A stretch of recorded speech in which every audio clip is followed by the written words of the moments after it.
কলকাতায় শুক্রবার সকালে ফের ভূমিকম্প এবং শহর কলকাতার বেশ কিছু জায়গায় বেশ কিছুক্ষণ অনুভূত হয় ভূমিকম্প এবং এই ভূমিকম্পের উৎসস্থল হিসেবে ধরা হচ্ছে বাংলাদেশে ব্যাপক ক্ষয়ক্ষতি হয়েছে। এই ভূমিকম্পের তীব্রতা রিক্টার স্কেলে 5.7। বাংলাদেশে এই ভূমিকম্পের কারণ কি, মানে বাংলাদেশে বারবার কেন এরকম ধরনের ভূমিকম্প হচ্ছে? দেখুন, আজকে যে ভূমিকম্পটা সংঘটিত হয়েছে সেটা মূলত হচ্ছে ঢাকা ময়মনসিংহ ফল্ট লাইনের উপরে।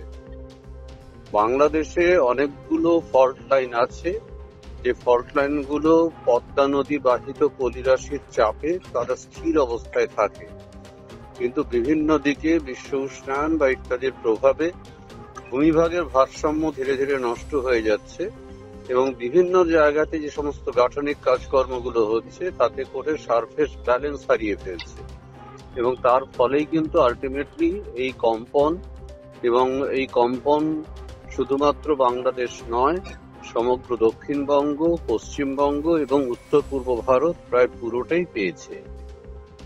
কলকাতাতে এই কম্পন আমরা পেয়েছি 10:10, কিন্তু যেটা গুরুত্বপূর্ণ বিষয়, কলকাতাতে কম্পন যথেষ্ট বেশি পরিমাণে অনুভূত হয়েছে। এটা ইন্ডিকেট করছে যে কলকাতার মাটির তলা অত্যন্ত দুর্বল হয়ে গেছে, কারণ ঢাকাতে ভূমিকম্পের প্রভাবে এতটা কাঁপা উচিত ছিল না কলকাতা। দ্বিতীয় যেটা গুরুত্বপূর্ণ সেটা হচ্ছে এই সময়টা আপনারা জানেন যে জল যথেষ্ট কম থাকে সারফেসে, ভৌম জলের ভান্ডার আস্তে আস্তে ফুরিয়ে আসছে এবং যার ফলে যেটা হয়েছে কলকাতার মাটির স্তর বিভিন্ন জায়গাতে যথেষ্ট ফাঁপা হয়ে গেছে। তৃতীয় যেটা গুরুত্বপূর্ণ বিষয় সেটা হচ্ছে কলকাতায় প্রচুর পরিমাণে কনস্ট্রাকশন, হাই রাইজ বিল্ডিং এগুলো সমস্ত তৈরি হচ্ছে এবং যেহেতু জলের ভান্ডার প্রায় শেষের দিকে, সে কারণে কলকাতার মাটিতে আস্তে আস্তে ক্ষয় প্রবণতা বেড়ে যাচ্ছে এবং মৃত্তিকার স্তর নিচের দিকে দ্রুত গতিতে ক্ষয়প্রাপ্ত হচ্ছে, যার ফলে আলটিমেটলি কিন্তু এই কম্পন এবং সেটা এতক্ষণ অনুভূত হয়েছে।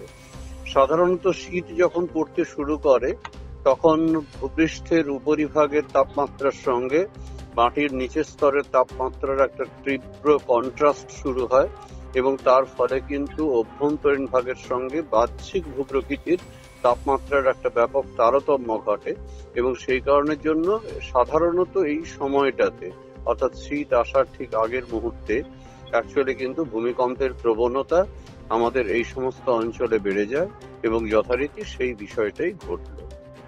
স্যার, ভবিষ্যতে কি এই ভূমিকম্প বাংলাদেশ বা বাংলার উপরে ব্যাপক আকারে হতে পারে? এরকম কি পরিস্থিতি সৃষ্টি হচ্ছে? ভূমিরূপের গঠন এখন কেমন?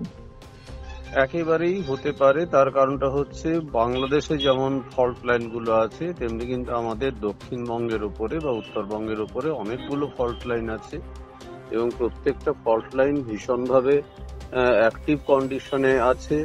অতীতে আমাদের এই সারফেস অতটা ভঙ্গুর ছিল না, তার কারণ হচ্ছে অত্যন্ত দ্রুত গতিতে যে সমস্ত গাঠনিক কার্যক্রমগুলো হচ্ছে, তাছাড়া metro rail, high rise building এগুলো সমস্ত অত্যন্ত দ্রুত গতিতে সারফেসকে আরো দুর্বল করে দিয়েছে। তাছাড়া দীর্ঘদিন ধরে মাটির তলা দিয়ে ধৌত ক্রিয়ার ফলে প্রচুর পরিমাণে পলিরাশি বেরিয়ে গেছে সারফেসের তলদেশ দিয়ে, যার ফলে সেই শূন্যস্থান, ফলে যে কোনো সময় কিন্তু উত্তর পূর্ব ভারতের কোনো কম্পন হলেও সেটা কলকাতায় আসবে, অথবা যদি কলকাতা বা দক্ষিণবঙ্গের কোনো জায়গায় কম্পন হয় তাহলে সেক্ষেত্রেও কিন্তু এই কম্পনের সম্ভাবনা তৈরি হচ্ছে।